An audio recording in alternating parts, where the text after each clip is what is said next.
We are live from B52. Welcome, everyone. Thank you for joining us. And if you are out there, wherever out there is, we are glad you joined in. Go ahead and like our page, share it with people, because we've got a really cool show tonight. We're going to be interviewing David Meredith, a lawyer in the Houston area.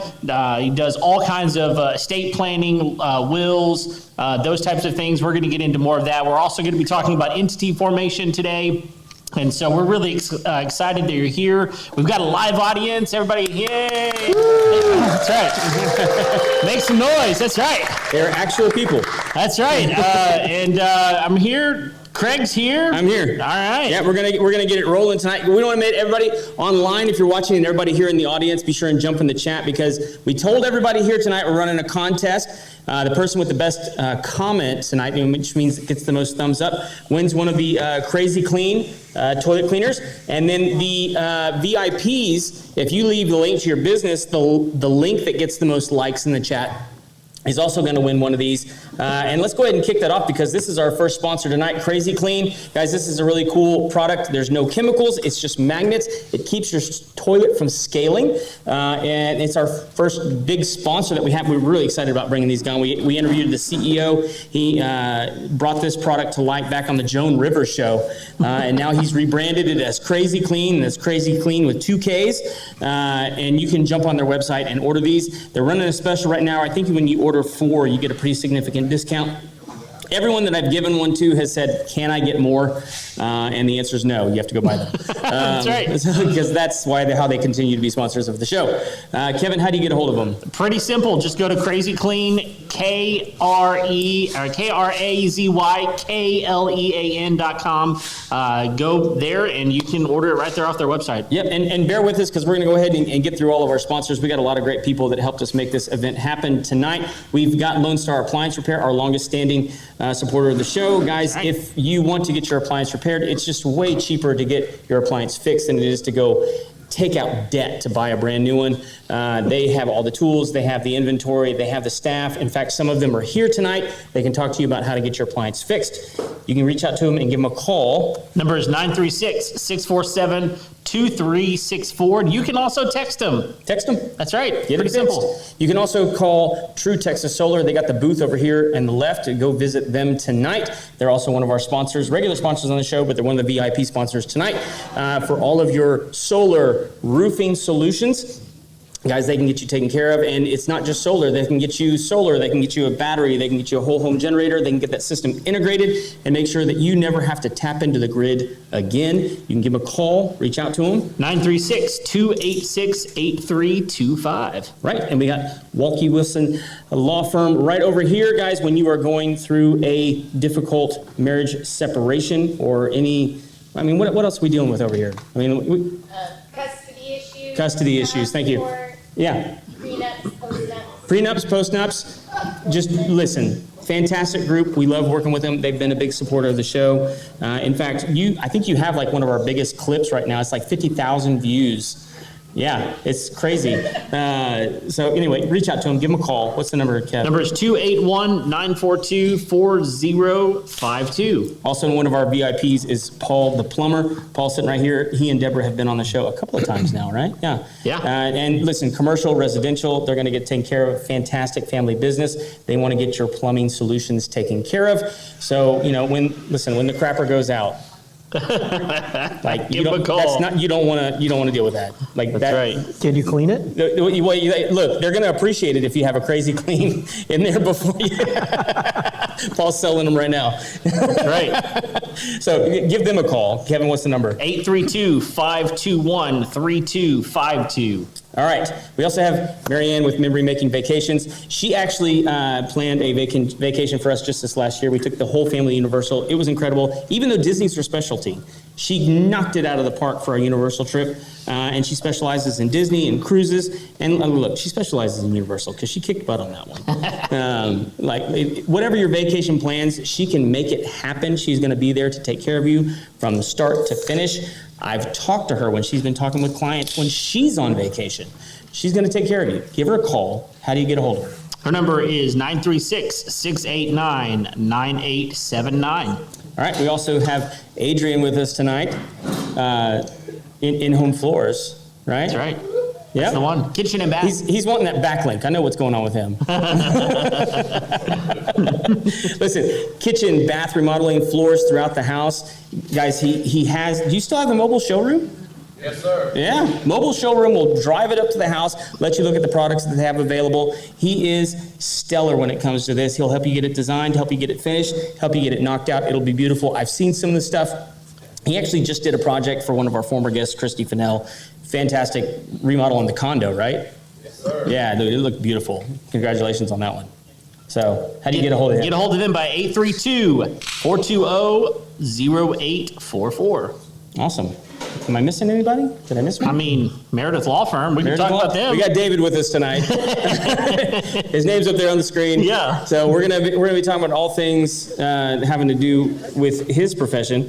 And part of the reason we wanted to have him on the show, one, David has taken care of all of our stuff.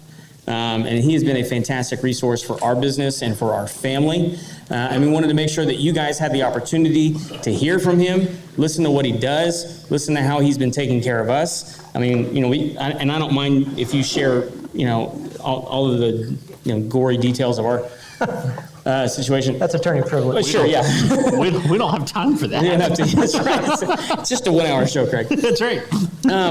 But just about everybody in the room, and this is something different that we haven't done before, and Kevin and I were talking about this last night, is many of our listeners are you guys, business owners and operators, and one of the biggest requests that we get, because we're providing all this content for homeowners, we want to introduce you guys to homeowners, the feedback we're getting back from you guys is that we want business content.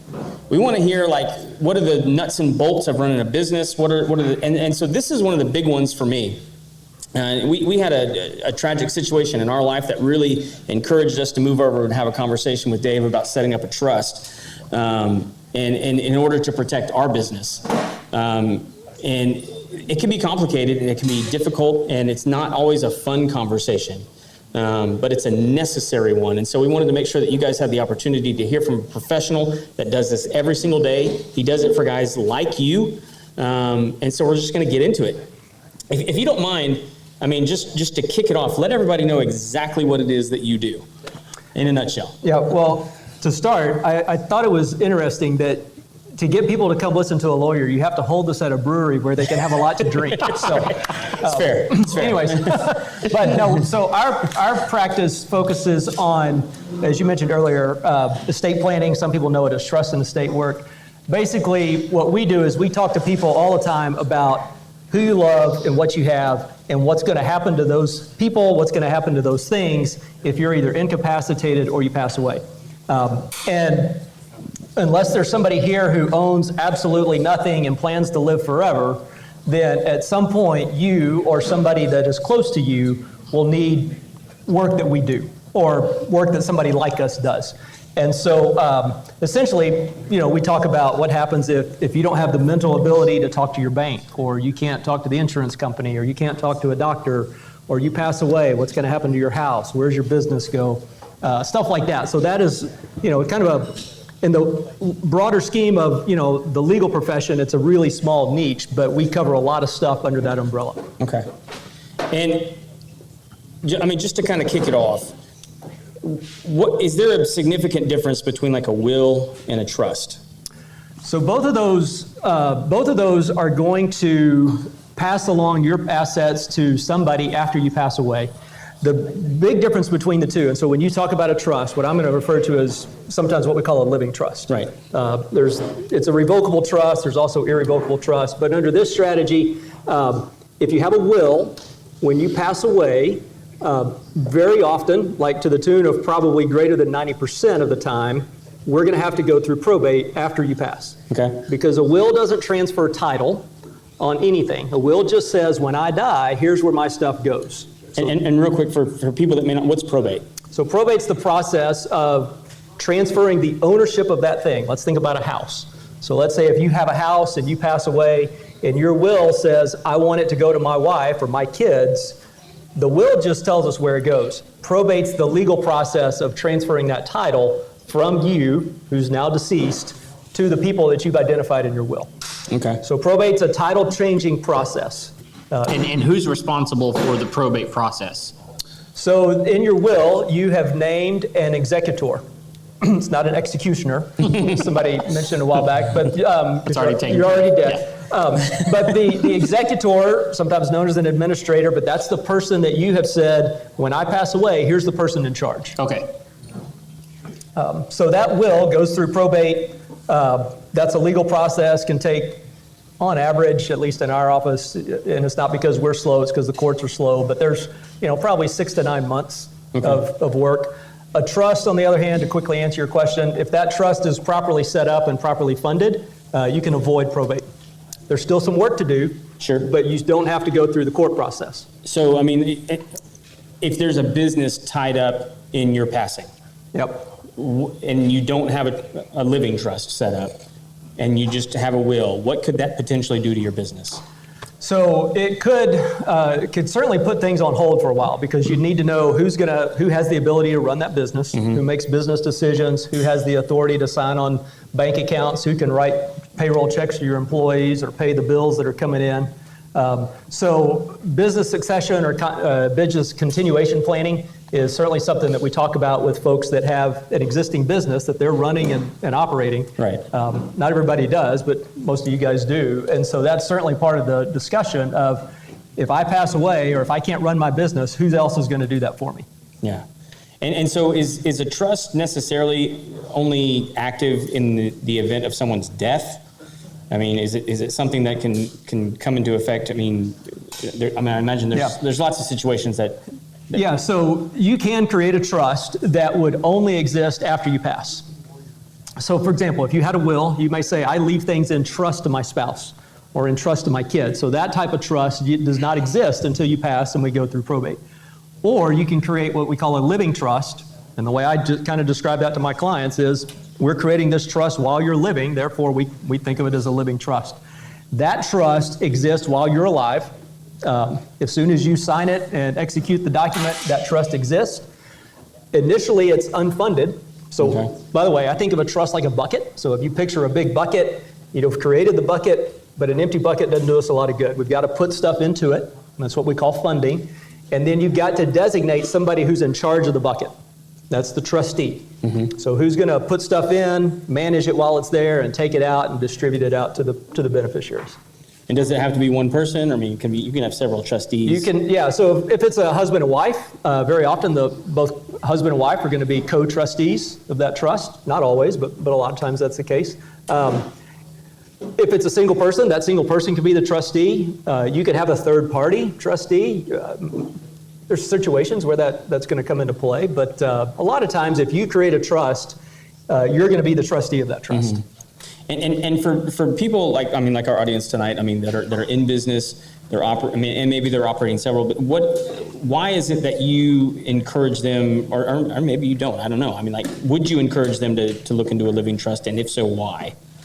I think it really comes down to what your goals are. One of the things that a lot of people don't enjoy about probate is that it's slow. It takes a while.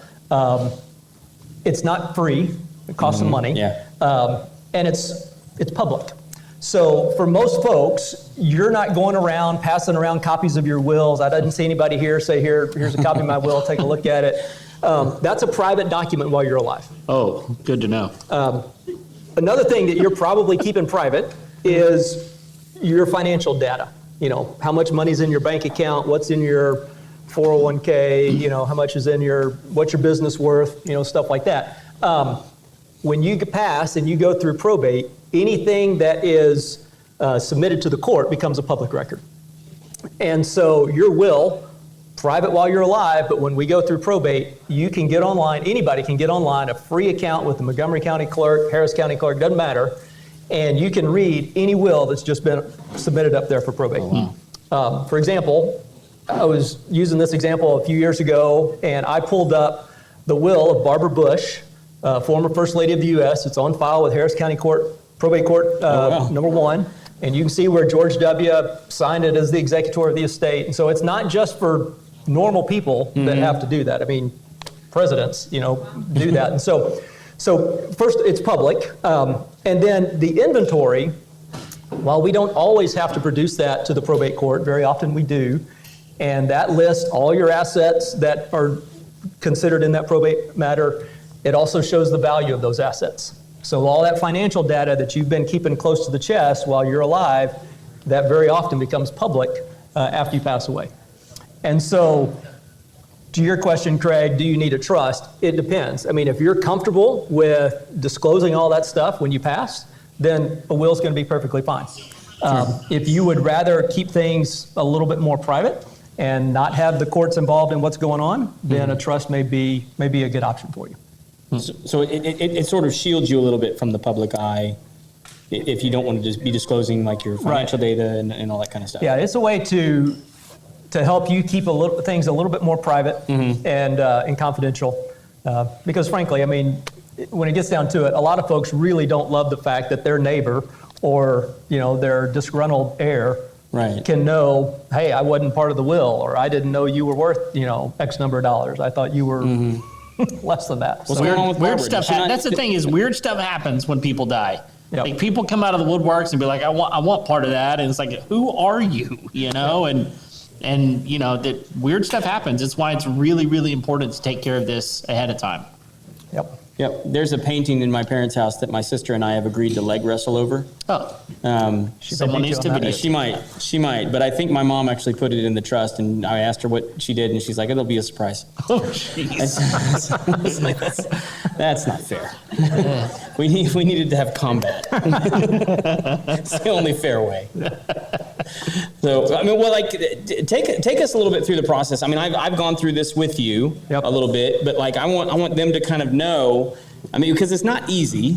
It's not necessarily fun. It's interesting. Yeah. I think you learn about a lot about yourself by doing it. But like, kind of take everybody a little bit through the process. Like, how do you even get started? So normally, you've already made an appointment. We're going to send you what we call a personal information form. That is our way of helping you gather some information, some data that if you don't already know, you need to be thinking about. And then we look over that. I look over that before we sit down. But in our initial meeting, we're going to talk through, first of all, we're just going to get to know each other. Tell me about your family, where you're from, how'd you end up here in the Houston area. We'll talk about a little bit about your assets, what you own, how are those things structured. Truly, you're sussing out, making sure you're not getting into like human trafficking. Right. But then the first part of our initial meeting, a lot of it's just educational. So we'll talk about powers of attorney, we'll talk about wills, we'll talk about trust. I really want to hear from the family, what are you trying to do? What are the concerns that are on your list that we need to talk about? What are the goals that are on your list that we need to think through? And so that first initial meeting, a large part of it is just educational. And a lot of times families have some things at the end of that time, they need to go home and just think through some things. Hey, we didn't really know this was important to us till we started talking about it, and we need to think about it. And so that first meeting, pretty much educational. We'll send you home often with what we call discovery questions. It's our way of kind of helping you think in a little bit more focused scenario of some details that we're going to need to know to draft whatever documents we're going to do. Right. And then we'll follow up, we'll get all that information. Eventually we get to the point where we know, here's what we're going to do, you've told us, here's what I want, and then we'll figure out what the cost is and all that stuff. It was fun. My wife and I learned how to fight in all kinds of new ways. Not in front of us. Well, how often do those things need to be updated? Because I know people's scenario changes. Kids get older and graduate and, go off and all of a sudden, some of those things don't matter anymore. But how often do those need to be updated? I tell our families, you really need to take a look at it about every 3 to 5 years. And maybe nothing needs to change, but at minimum, you need to take a look at it and see, does it still have the right people in the right positions? So for example, if you have young kids, young meaning under the age of 18, in our world, that's a minor child, then who's going to take care of them if it's not you? And very often, as those kids grow up as your guardians, the persons you've nominated to take care of the kids, as maybe they get older or something happens in their life, maybe you need to make an adjustment there. But don't want Uncle Tommy taking care of them anymore. That's right. And so he made some poor choices. so every 3 to 5 years is a good benchmark. But if there is a life event, if somebody passes away, if somebody gets remarried, if somebody is born, if somebody, has some sort of criminal issues, then even if it's not 3 to 5 years, you need to take a look at it and see, is this something that's going to affect this planning? It's rarely something that you're going to do and set aside and never look at it again. A lot of people do that, but that doesn't really serve you well long term. Yeah, I think we came back to you within like a year, and we're like, hey, there's some changes that we need to make on ours. And that's not a big deal, right? It's because every document, well, I can't say most every document that we're going to prepare is amendable. So if you get into it and you realize, hey, I need to change this, it's pretty easy to make a change. Yeah. If we're talking about an irrevocable trust, that's a whole different, type of planning strategy. Not impossible to change it, but it's more difficult. But there are times where you just need to take a look at it and say, does this still do what I want it to do? Mm-hmm. So, let's just be real for a minute. I can go to LegalZoom and spend a whole lot less money than if I come to your office. You spend a lot less money at LegalZoom. So, but it's a real thing that's out there, and it is a fully legal entity to do some of this stuff. Why, or what is the real big difference? Yeah. So LegalZoom will, they're not going to give you any advice or any counsel. They're not a lawyer. And it was created by lawyers, so I understand where it all came from. But you will go through an interview and they'll ask you some questions. Here's what do you want to do? Who are the people in charge? And it will spit out a document that is valid and is legal, but does it get you where you want to be? I don't know. Yeah. I have seen a lot of families take an initial stab at it, and I've even probated wills that were done on LegalZoom, and then the family's like, that's not what he wanted to have happen. But yet that's what happened because that's what the document said. Right. So one analogy that we use sometimes is, you can learn anything on YouTube, and I imagine if you poke around far enough, you can figure out how to take your appendix out. Well, most people aren't probably going to be that brave and do it themselves. I would hope not. They're going to look to see, that's a little above my pay grade, so I'm going to hire somebody else to do that. Yeah, So, I do want to meet the guy that wants to try that, though. Yeah. It's probably somebody. Just a 5-minute conversation. That's all. You really do get what you pay for almost always in life. Yep. A removed appendix or an actual legal document. That usually comes with a side of sepsis. Right. Sometimes it's just worth spending the money. Right. So. It's like I could go and buy a whole bunch of cans of Raid and stick them around my house, or I can call Craig. Yeah. So, Yeah. I don't recommend, no one should ever buy Raid, by the way. Please don't. Just for your own safety. Spectricide? No. Okay. None of it. It's all going away anyway. That's true. That's true. So, what are some of the, I want to kind of step back a little bit and talk about corporations, because I know this is something that a lot of people are interested in. Are there any formed corporations that don't work with like a living will or a living trust? Living trust, sorry. Because the living will is something different. We can talk about that. So, so when we talk about entities, there are a number of different strategies or structures that you can create through the Secretary of State. So when you create an entity, maybe it's a corporation, a partnership, or an LLC, you simply can go online, again, not saying you should, but you can fill out your own certificate of formation, pay your $300, send it in, and you've got a company. You've got a shell, that's the way I describe it, you've got a shell of a company, but you really need to think through, what are all the formalities and the other stuff that go with it. All of those will work with a trust. Mm-hmm.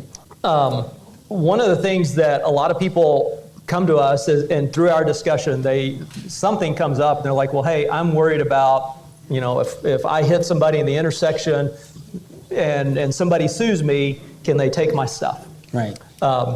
If you have a corporation, like if your company says, whatever, and it's got the letters INC behind it, that's a corporation, that's different than an LLC, a limited liability company. Those are two very different types of structures from an asset protection point of view. So both of those structures will run a business. You can run a business under either one. But in a corporation, you have stock. A shareholder is the owner of a corporation. In an LLC, the owners are called members. Okay. Okay, so if you have stock, let's say you've got your corporate structure set up and you're set up as a corporation and you get sued for some reason on the personal side. So let's say you run a stop sign and somebody sues you because they were injured because you weren't, you were texting and driving or whatever. Then that stock in that corporation is not protected against that lawsuit. That corporation is going to protect the stuff inside the corporation, or that entity will protect what's inside it. So let's say you've got a business bank account that's got $500,000 in there, or $500, whatever it is. Sure. Well, that $500 is protected because it's inside the company, but your ownership of the company is not protected. So if somebody sues you personally, your ownership of that company may be at risk if it's a corporation. Again, ends in INC. But if you have an LLC, that creditor, that person who sues you, they can't touch your ownership of the company because the statutes say that shares of a corporation are not a protected asset, whereas LLC membership interests are protected in that type of situation. So they're both good. They both will work as a structure, but you need to think through perhaps what's that going to do long term if there's a claim or a creditor. Right. And so is there any advantage, disadvantage going the other way? To an LLC? Yeah. LLCs are generally easier to run. You don't have to have company meetings. It's a good idea. Okay, don't hear me say you shouldn't do it. You should do it, but it's not a statutory requirement. That's why most entities that are formed now, LLCs first came on board about the mid-'80s, but most entities that are formed now are formed as an LLC. You don't see many corporations that are being formed. There are some, but most of them, when you're forming a company, it's an LLC. All right. And then how do those function within the trust? I mean, because I imagine you can have multiple LLCs. Yep. I mean, like all that. It can get messy in there. Yeah. So typically what we'll do, remember, think of that trust as a bucket. We've got to put your stuff into the bucket. We need to assign your stock to the trust if you have a corporation, or we assign your membership interest of the LLC to the trust. And so we want to make sure that your ownership of that entity gets funded into the trust. And let me just step aside real quick. If you do have a corporation, don't think, I need to run out and change this, because you simply could, and we do this with a lot of families, we may create an LLC and put that stock into the LLC. Okay. And now that stock is protected because it's wrapped up inside the LLC structure. So, and that doesn't impact how your business is run. The general public doesn't see all that stuff, but that's just the internal workings of it. We got gremlins operating in the system. I don't know what's going on over here. Someone's back there laughing. So do you work on entity formation as well? We do form a lot of entities. We are not business attorneys that will draft contracts and negotiate for you, or if you have a lawsuit, we're not going to represent you in court. We don't do any litigation stuff. We form a lot of entities under the umbrella of estate planning. Okay. And I mean, I imagine I know the answer to this. Is there one that you find, because I mean, we have C Corp, S Corp, LLC. I mean, we have lots of different options. I mean, even limited liability partnerships. Yep. Am I missing any? I mean, I'm sure I am. Sole proprietorship, limited partnership. Yeah, there's a number of them. I mean, I know that you probably, for small business owners, like LLC might be like the most advantageous one. I mean, but if that's the case, could you kind of explain why? So yeah, LLCs are predominantly the ones that we're going to form most often for a business owner. One, because in my opinion, it's the better structure to go to protect the ownership shares of that company. If you think about it, you've started your company, it's your baby, it's your dream, you're working it every day. You don't want some third-party person, a plaintiff, coming at you and saying, hey, unfortunately, I'm going to attach the shares of your company, and now they're a partner with you in the business. Right. That's no fun. And so having that LLC ability to protect the ownership is a big deal for a lot of families.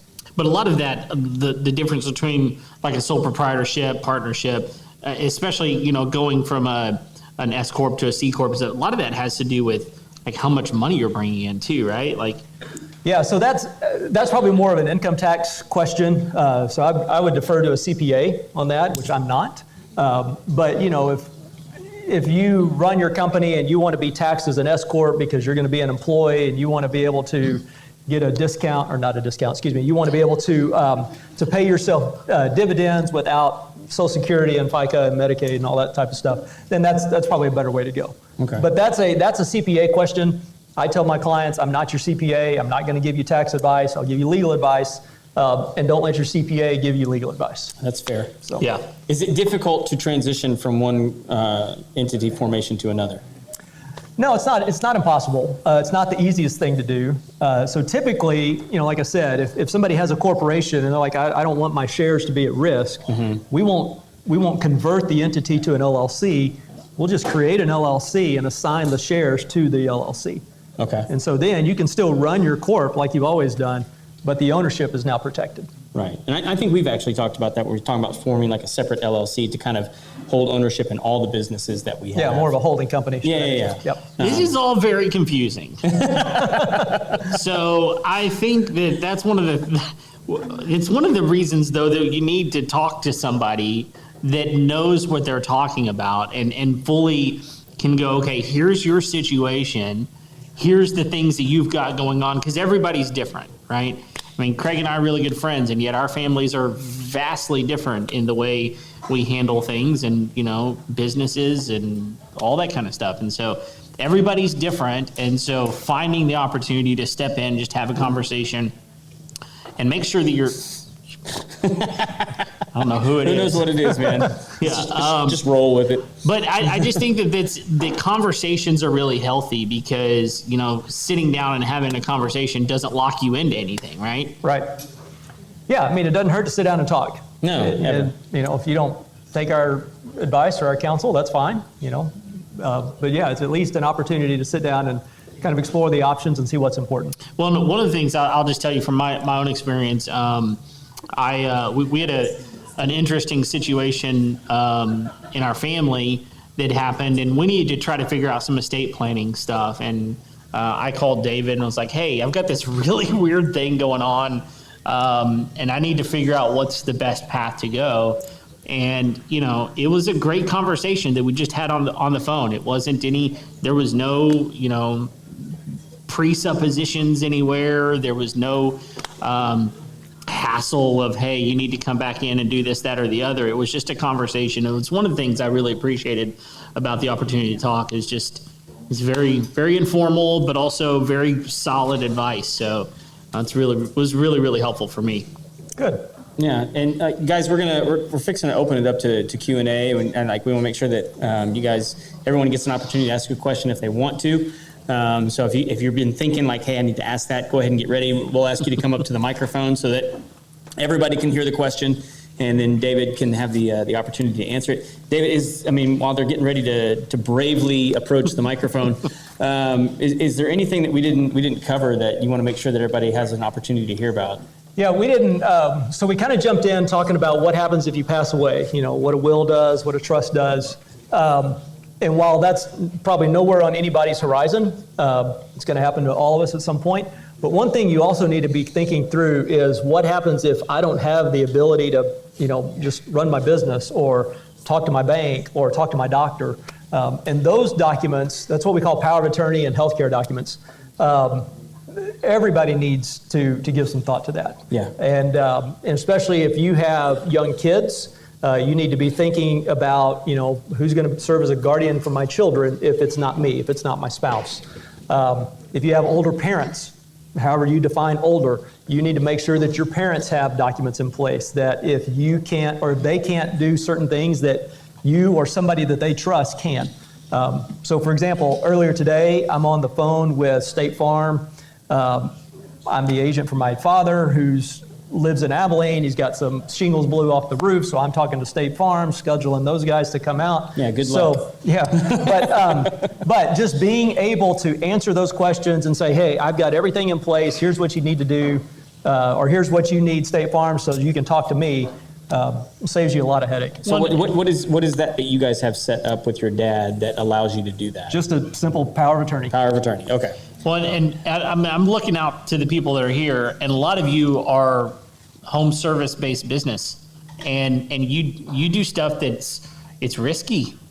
I mean, looking at John back here, he's dabbling with electricity all day long. Anything could happen. I'm still surprised you're with us. I mean, he's amazing at what he does. He's safe, but stuff happens, and if something were to happen and render him unable to make decisions, well, if he doesn't have anything in place, then it could put his whole business at risk and his family as well. So it's just a wise thing to think ahead and go, look, worst case scenario, what does that look like? I hate worst case scenarios, but if they happen, then... And there's layers to that too, right? There's like power of attorney, medical power of attorney. Right. What else am I missing in there? Yeah, so there's two. So a power of attorney, what we call a durable power, that's who can take care of your things, your stuff, your cars, your money, your investments, whatever.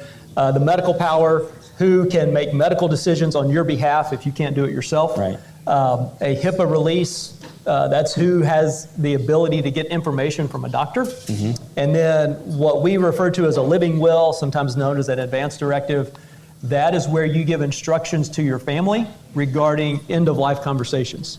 So if there's no brain function, what do you want your family to tell the doctor? Right.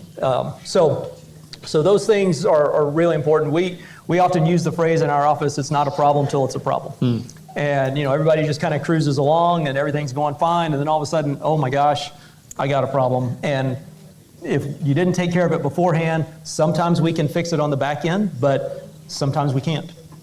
Yeah. So. Yeah, and that's when you get involved. Well, and sometimes even then, there's just nothing we can do. Right. But yeah, it's just something to think through. And I understand they're not always fun conversations, but they're necessary. They're important conversations. Yeah. So, anything else? I think that's it. Cool. Happy to hear from other folks. Yeah. If anybody got a question, they want to bravely step up to the microphone. Come on.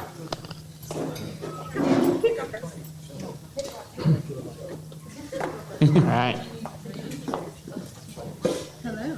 Oh, here you go. I got you. Go ahead. Hello. Oh, great. Perfect. How are you today? Good. I have a two-part question. Okay. So I'll make you answer the hard one first, okay, and then I'll make you answer the easy one afterwards. So have you, in your experience, ever seen when people mix their LLC with all of their personal assets into the trust and the trust gets sued? What happens to the assets? That's for all y'all business owners out here. Yeah. So in that case, I guess it would depend on who was sued. If the individual was sued personally, I'll take the electrician, for example. So let's say if you caused a fire at somebody's house, then I would assume a lawsuit is going to be directed in two directions. One, to you personally, because you had personal liability in that, and then also maybe against the business. So if you were sued personally, you have personal liability there, that LLC isn't going to protect you.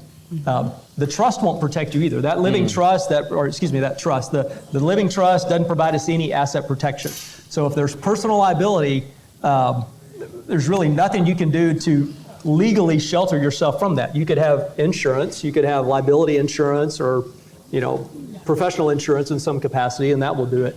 But yeah, you need to be thinking through, what are the other layers of protection that I could have? And I think insurance should be part of everybody's discussion at some point. I'm not an insurance guy. I'm not trying to sell you a policy, but that should be part of somebody's discussion from a liability standpoint. John, that is shocking. So, Why would you do? I can't believe you. Yeah, I cannot believe you. I'm sure that would never happen. So, did that? Yes, that answered my question. But let's add if the LLC is sued and the trust owns the LLC. If someone sues, which Yes. entity are they going to sue? So in that case, I think, and I don't do any litigation work. When I was in law school, I worked for a litigation firm. And so when somebody sues, they're going to sue that plaintiff, the person bringing the lawsuit, they're going to throw a really big net. And they're going to sue anybody that they can think of. Now, maybe some of them aren't what they call proper parties. And so those parties kind of get weeded out through the discovery and the litigation process. But initially, they're going to sue anybody they can think of. The trust doesn't protect us. It's a revocable trust. It doesn't give us any protection. So then your assets are protected by what we call the exempt asset, the exempt asset statutes. So these are in the property code. You don't have to go look it up. But basically, in general terms, your house, your homestead, is a completely protected asset. Even if that's in the trust, that's protected. Now, unless you don't pay your property tax or your income tax, the county or the IRS could bring a suit. But generally, your house is going to be protected. One vehicle per licensed driver, is protected. 2 firearms. I know this is Texas. A lot of people don't like to hear that, but you can protect 2 firearms. Just 2? Just 2. That's crazy. You can pick them, but your personal stuff, the things in your house, generally protected. Your pets, your clothes, your furniture, all that stuff. Things that would not be protected in that case, even if they're in the trust. A separate piece of property. If you've got acreage somewhere, if you've got a vacation home, if you own, a rental property, and that's just in your trust, that's not going to provide us any protection. So then I think it comes down to what is the characterization of that asset, and is it protected by statute or is it not? Awesome. So, great answer. And then the last question I have is, how did you become an estate planner? Kind of what was your career trajectory? This is fun, actually. I'm ready for it. I like this game. How far back are you going to go? Well, how far do you want me to go? I've known Dave for almost 30 years, and he can tell you why if he wants to. But So I knew Craig when he was in junior high because I was the youth pastor at his church. And so I started out for about 10 years. I was a youth pastor and worked at a couple churches. I actually worked at the precursor of the church that you're with now. And then about 20, I guess going on 21 years ago, made a career change and went to law school, and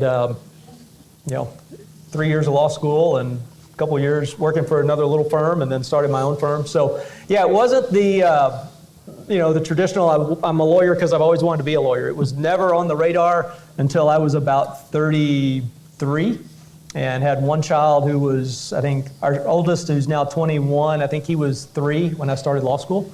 And our daughter, who's 17, was born my second year into school. And so it was a God thing. I mean, I'm not just saying that to be trite, but that truly was, something that we feel like the Lord placed on our heart. And that's where we are. Awesome. Love it. Financially, it was a good choice. Well, there's no doubt. Yeah. Yes, ma'am. Hi. First of all, thank you for being here. So I have 2 questions. Okay. The first one would be, so when you have a will or a trust, you have an executor, of course. Mm-hmm. So in your opinion, so I have a daughter. She'll be 23 in May, and Right. she's married to an amazing man who's extremely smart and brilliant. Is it weird to put him as the executor over your daughter? We're going to find out when she watches this online. My son is 10, so he obviously can't be Right. the executor, and she would be the guardian, of course, or they would be. Yep. But So basically, could you put is this your son-in-law yes, as the executor trustee in lieu of your daughter? yes. Is that right? What do you think about that? Well, here's a quick disclaimer. This applies to just kind of a blanket. So what we're talking about here, I can't give you legal advice because we don't have that Sure. attorney-client relationship. Sure. So we'll just talk in general terms. Sure. So I think whoever you pick as your executor, your trustee, or your agent on a power of attorney, somebody that you know, somebody that you trust, somebody that makes good, sound, well thought out decisions. Somebody who's good with finances, somebody who's good with details, somebody who can make hard decisions. And if that's not your daughter, then you need to look elsewhere. Okay. Is it weird? It's your call, Okay. My sister-in-law says it's not weird until you make it weird, but nevertheless, Okay. This is not an area where I think you should be worried about hurting somebody's feelings. Because if you're worried about hurting somebody's feelings, then you're probably going to make a decision that isn't the best. And it may not have any ramifications while you're alive, but after you pass, or if somebody's incapacitated, there could be some serious consequences that come about. Sure. And just because you felt poorly about making a decision that wasn't necessarily the best. Yeah. Yeah, I mean, I have people all the time that say, hey, I love my children, but they can't manage money. And I don't want them to be in charge of that. Or I love my daughter, my son, but in a doctor's office, they're not going to be worth anything. Yeah. So I want to name somebody else. So make the decision, albeit sometimes hard, that you know this is the best decision to take care of you, your things, and your family. Okay, thank you. Yep. And then my second question is, so you've talked about all the benefits of having a will or a trust. Can you talk about what happens when you don't? Yeah. So Thank you. that is, that's what we call, the legal term for it is intestate. You don't need to remember that. That just means you passed away without a plan. All that means is you didn't create a plan yourself. The state of Texas already has one for you. And there's a default plan that says if I die and I haven't done any planning, then the state of Texas has predetermined where your stuff goes. And real quick, to alleviate any concerns, it does not automatically go to the state treasury. Okay, so that whatever you have in your bank account doesn't end up with owned by the state.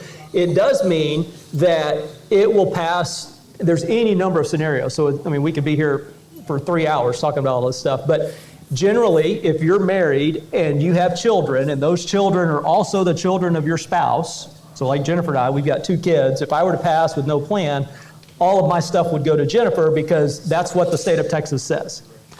But if you have children that are not the children of your spouse, then it doesn't all go to your spouse. It may end up with, some of it's going to end up with your kids.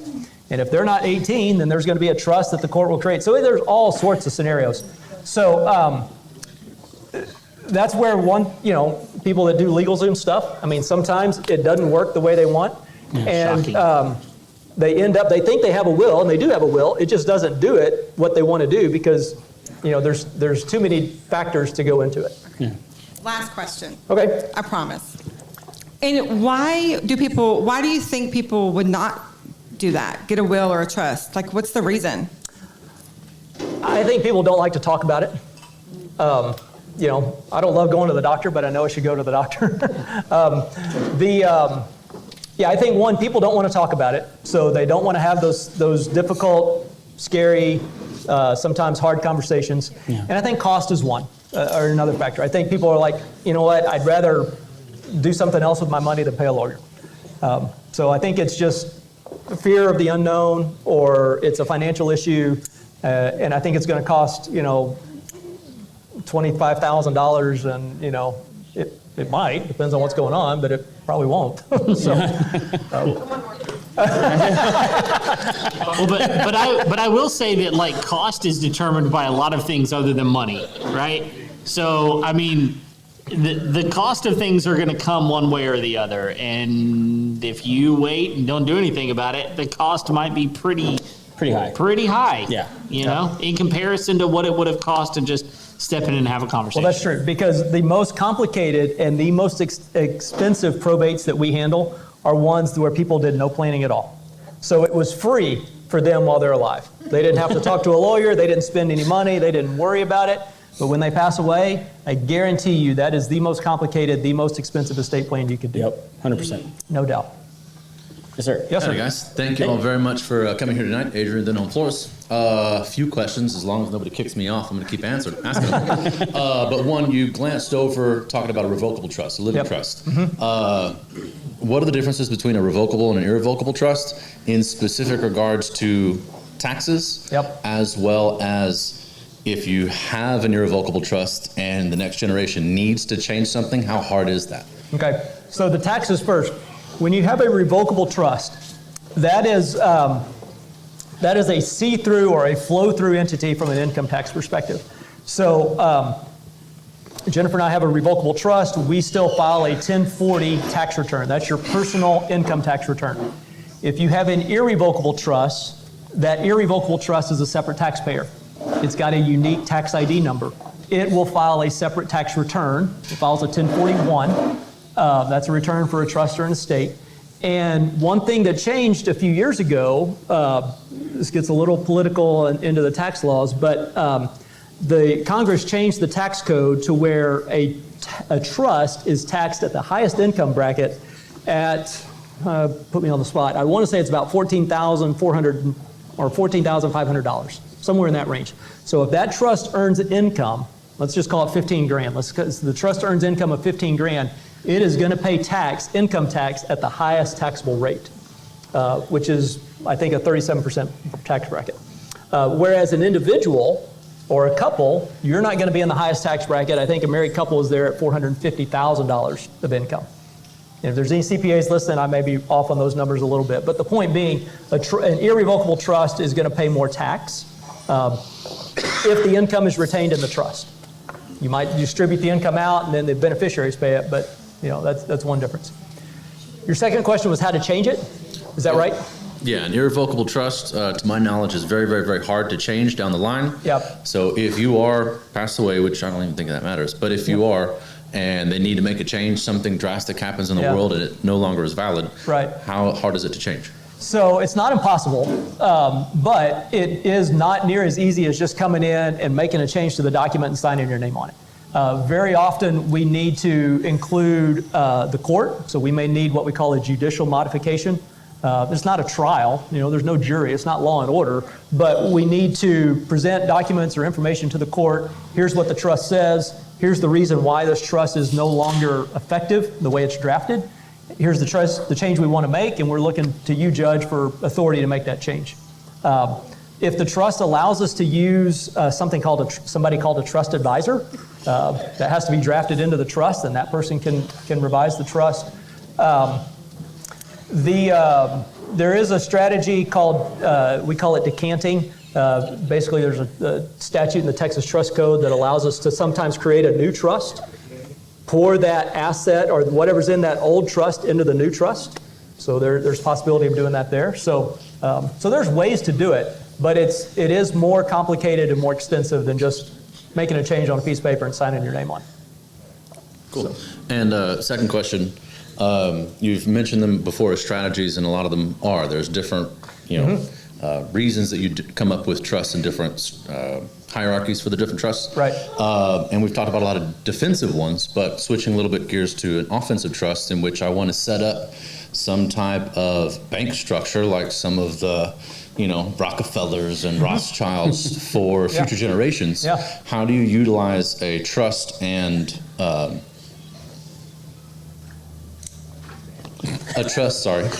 and things like life insurance policies to be able to set that up for future generations? That way you don't have to take care of it, and they'll always be able to borrow from that trust. Yeah. So we do this a lot. And you can do this with the terms of a will. You could do this through the terms of a revocable trust. But let's say a husband and wife create a trust, and they want to make sure that assets are going to be protected for their kids and grandkids for future generations. So, and again, very common that you will say in that document that when I pass, the assets do not go outright to my kids. In other words, they don't come out of the trust. They stay in trust, and that trust will distribute the assets typically for 4 categories: for healthcare needs, education needs, maintenance and support needs. And so we call those ascertainable standards. Again, you don't need to remember that term, but that just means that the trust holds the assets for the benefit of the beneficiaries. And then the trustee, whomever you pick, and if you're creating the trust, you get to pick who's in charge on down the line. The trustee is going to manage the assets for the beneficiaries, distribute them out based on those standards. That's exactly how the Rockefellers, the Kennedys, the Vanderbilts have created legacies of wealth. Is they don't give an outright gift, they leave gifts in trust. When you do it with life insurance, you may have and by the way, those trusts for your kids, those are irrevocable trusts, because that's what protects the asset. An irrevocable trust protects the asset. Harder to change, but we get on the plus side, we get protection for it. A life insurance, we may have an irrevocable life insurance trust, and you have the policy owned by the trust. The trust is the beneficiary of the policy. When you pass away, the life insurance company pays the death benefit to the trust.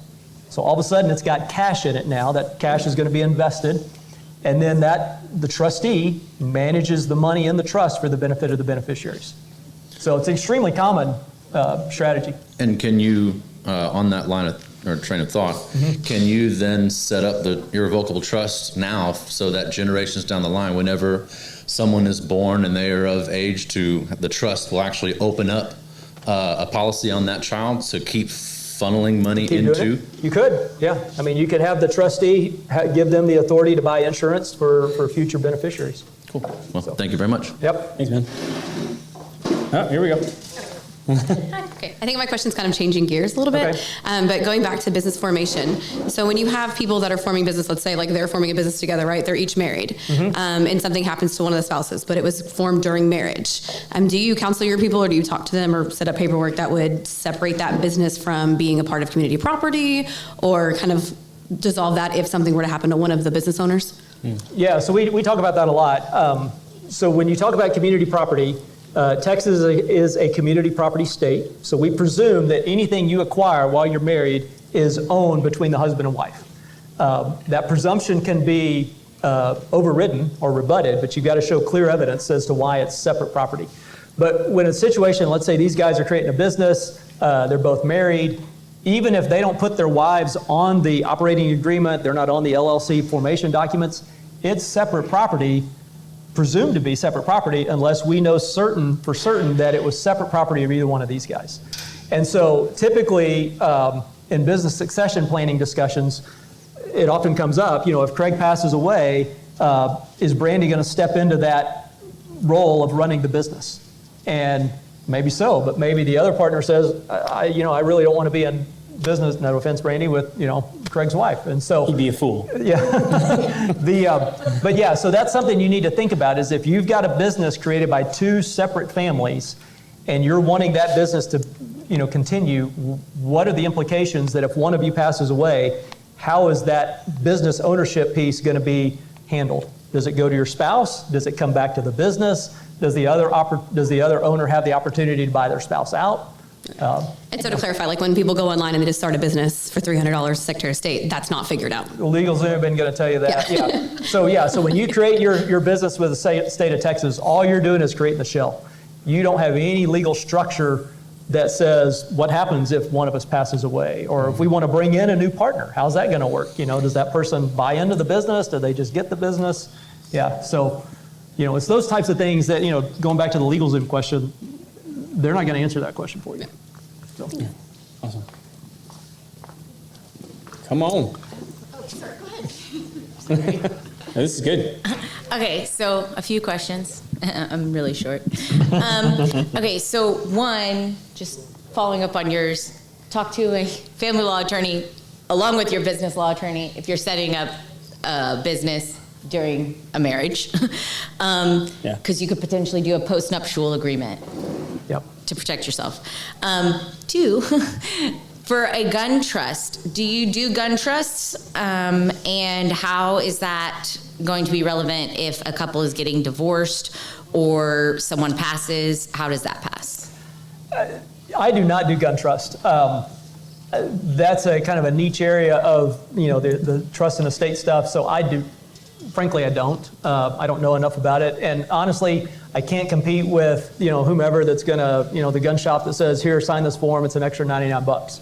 I'm like, I don't know what you're getting for $99, but I'm not going to put my name on it that says this is what you should do. So no, I don't know enough about it to really even discuss competently, truly. Do you know why people do them at all, or? I do, yeah. I mean, typically, they originally came about to when somebody was buying a firearm or suppressor that needed an NFA license or certificate.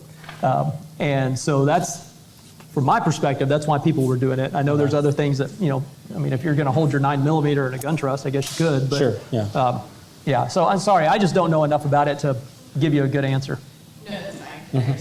So. I do divorces and I'm always looking for people that do. She's trying to find a partnership. Yeah.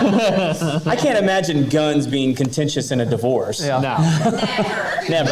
Yeah. Yeah. No Well, one's ever mad. Right. Hopefully you don't know where they are. Yep. Yeah, please, go ahead. Yep. So I am the trustee of my parents' estate, and Okay. it has been very emotional, very difficult. I'm in the 4th year of the succession plan for his company. So my first question is, do you know of any companies or any consulting or training for executors? That's a good question. No, your attorney should coach you through some of that. I have seen a couple of law firms, not based here in town, but based elsewhere around the country, that they have a program for basically children of their clients that say, hey, when mom and dad pass away and you're trustee, let us come tell you about that. But I don't know of any outside resources from, company-wise that you could look at. But really, I think your attorney, if he or she, maybe they're not still in the picture, I don't know. But I think they should be giving you some advice and counsel on some of that. He did. I was just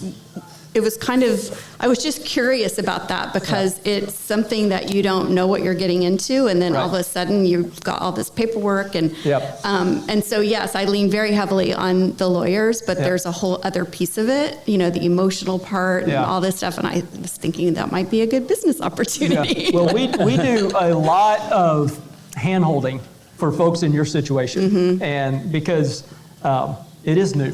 And yeah, we live in the world every day, but you don't. And I always encourage our clients and our families, even though it's a hard conversation, you should talk to your family, especially if you've named your child or your children as an executor or as a trustee. You should talk to them and tell them, at minimum, here's what I've done, here's where you can find my documents, and if you're willing to go into it, here's why I've done these things. Because that can, I think, alleviate some hurt feelings, some difficult conversations between siblings sometimes, not always fun conversations. I don't know that you would do it at Thanksgiving dinner, but I think, again, had your parents done that, I don't know if that would put you in a better spot, but I think... I don't think my dad realized the level of effort that being a trustee was going to require. Did you know that you were going to have that role? Yes, but I had no idea what it involved, and I didn't know anything about my dad's company, just a single member LLC. Yeah. And so I had to go in and figure out, what is his business model? Where's the money coming from?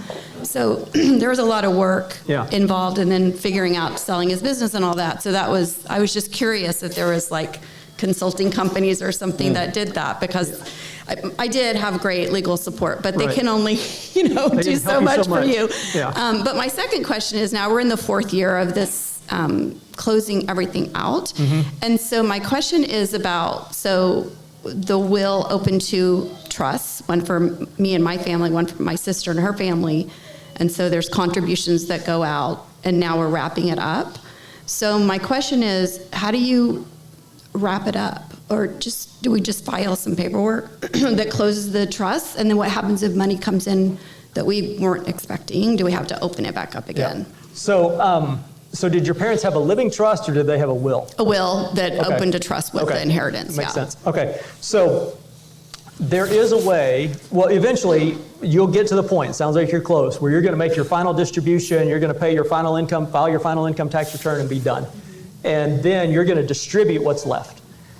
I don't know how your lawyer does it. Again, not legal advice to anybody specific. In our office, we prepare what we call a distribution and funding agreement. And basically, all the family signs that and gives kind of a procedural history. Here's when this will was created. Here's when so-and-so died. It was given for probate, all this stuff. We have an accounting that shows here's what came into the estate or the trust. Here's what bills were paid. Here's the taxes that were paid. And here's what's left to be given out. And then everybody signs it. And part of that agreement is we often include what we call receipt and release language that says, I, as a beneficiary, acknowledge that I'm not going to sue the trustee, the executor, and all that stuff. You don't technically have to close out an estate. You can. There's methods to do that. You want to? Too close. Yeah. Well, and you can. And the benefit of closing it out is that you have a signed order from the judge that they have basically stamped given the stamp of approval to all your actions and say, you're not liable anymore and this thing is closed down. The reason we don't often do that, or at least in my office, we don't often do that, is because you never know, maybe 5 months, maybe 15 years later, somebody realizes, this person owned a minute interest in an oil and gas well somewhere, and if this estate is still open, we just need new letters testamentary, and then we can transfer those interests. Okay. But if you closed it out, you got to open it up again. So it just depends. I mean, I've been doing this for a little over 15 years. We've probably only closed out less than 10 estates just because, we never know what's going to come up. And the ones we have closed out, we did it on purpose. It's more of an emotional thing. Like, what I do. Yeah, I just want to be done. Yeah. Yeah, But that makes sense. that's understandable. So, thank you. You have to raise that thing back up again, man. It's being recorded.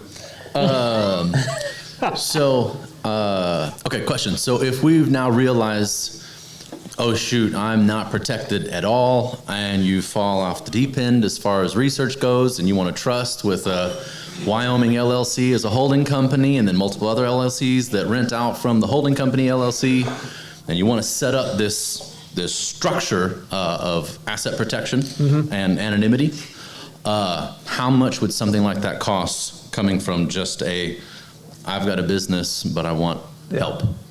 I knew that question was coming somewhere. I hesitate to give you a price because everybody's different. So, I mean, that's probably a conversation better off held in private.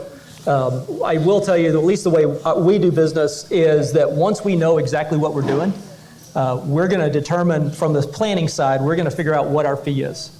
And we're going to do that work on a flat rate. Every family's different, so because one family paid this doesn't mean the next family will do the same. Even if their plans may be largely similar, you know, the issues, the family structure, whatever, may be a little different. So at least in our office, we are going to figure out what we're doing, and we're going to have an engagement agreement. Before we do any work on any legal documents, we're going to put that engagement together. And that's what says, you say, I'm hiring you guys to do this, here's our fee, here's our scope of employment. And then we agree to that before we do any work. So it's hard for me. I really don't want to, you know, if you can respect it, I don't want to go on record to say, oh yeah, it's going to be this, because somebody else is going to hold it to it. 3 decimal places, 4 decimal places? It depends. How about that? So it's 7. Yeah. I mean, just go high. Just go really high, David. Go really high. Second question, and this is coming from a construction background. Yep. So there's something that we have called a 1031 exchange, in which if I flip a house and use all that money to then invest in another house, I can kick the capital gains tax down the road. Right. But I've heard of it in which, you know, the person that did that passed away, and that freight train caught up to the family members.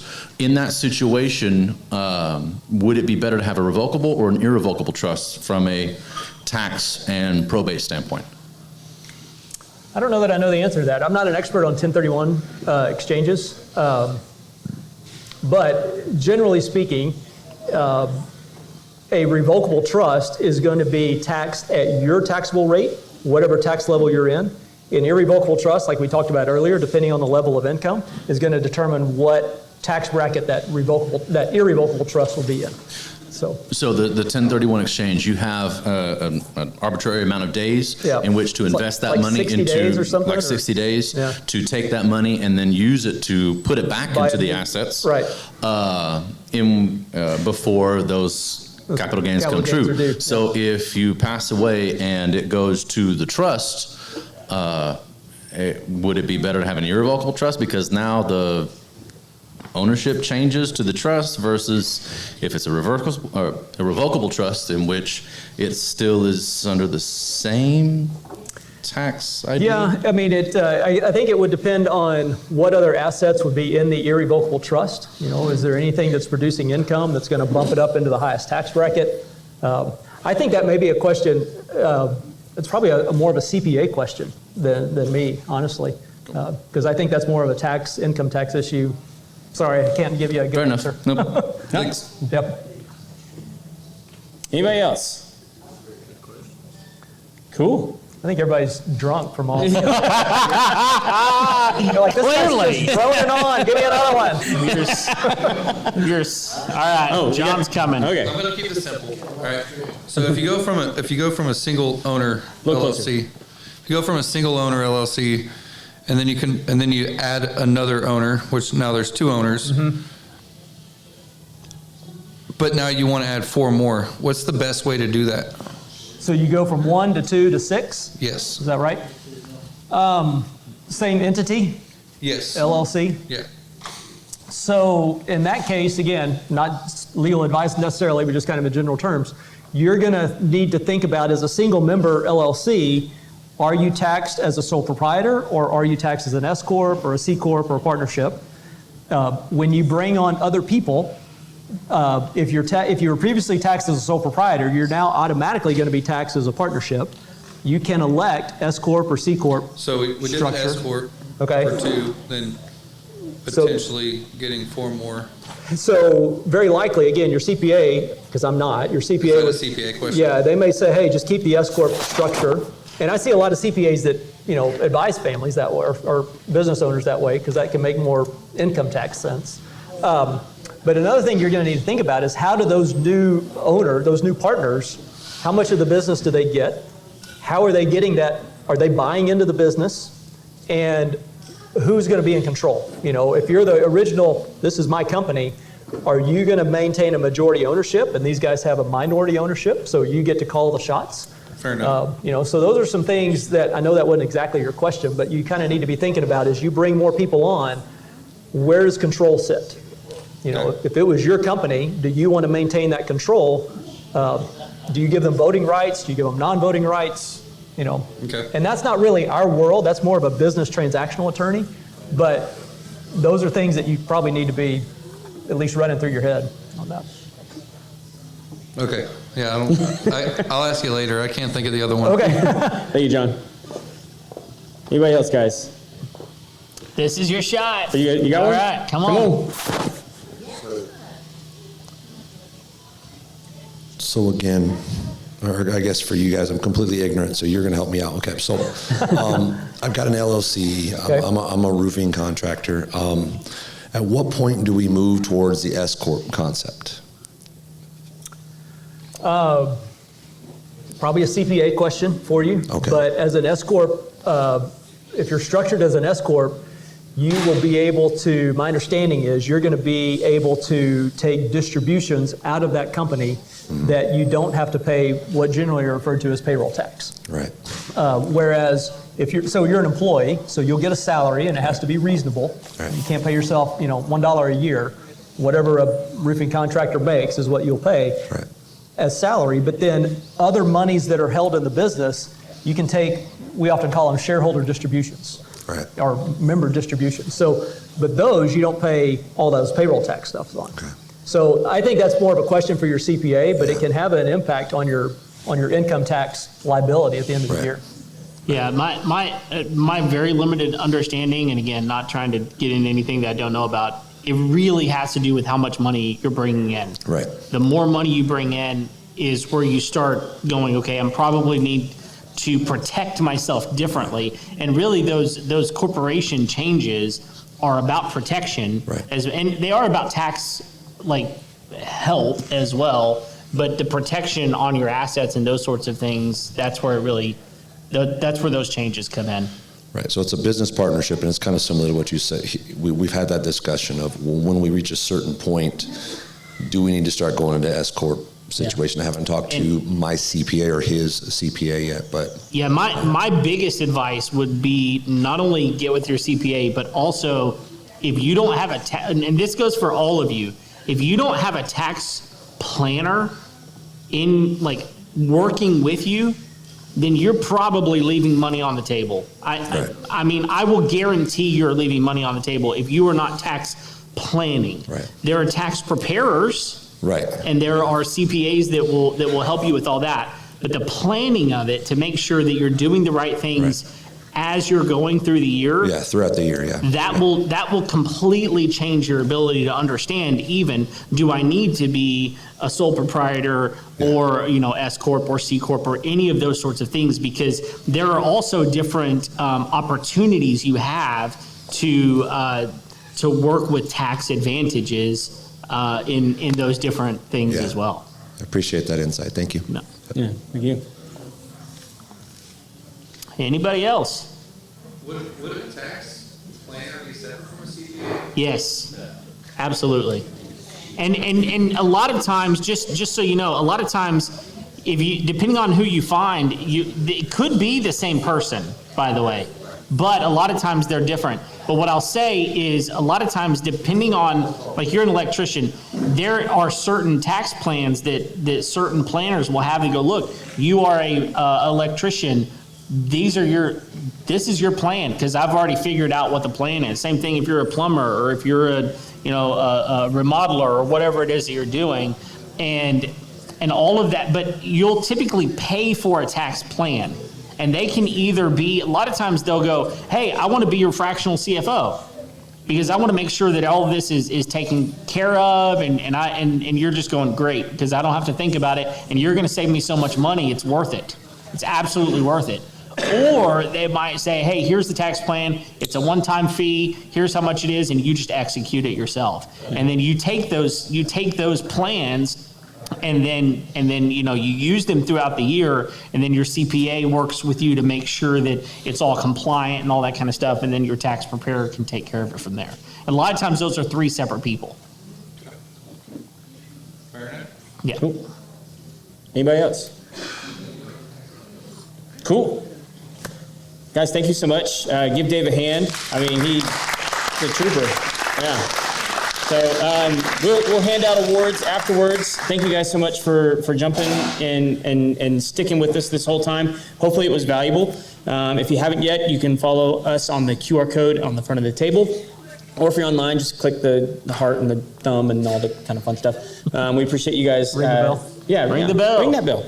Anything else, Kev? That's it. Thank you guys. Appreciate you very much. Dave, how do they get a hold of you if they want to? You're not going to read out our phone number? Nope. You better know it. Yeah, our phone number is 832-246-8481.